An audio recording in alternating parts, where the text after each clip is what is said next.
Hai teman-teman, kali ini aku akan berbagi salah satu cemilan praktis, mudah dibuat, dengan bahan-bahan yang juga mudah didapat. Ini pisang dari beberapa hari lalu, sehingga sebagian sudah menghitam.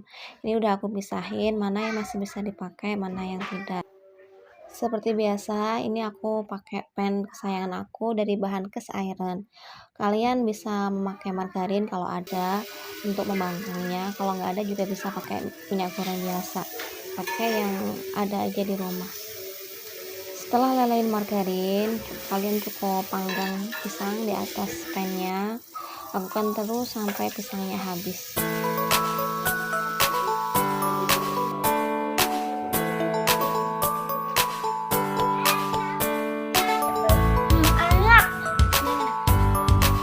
Alhamdulillah ini anak-anak suka.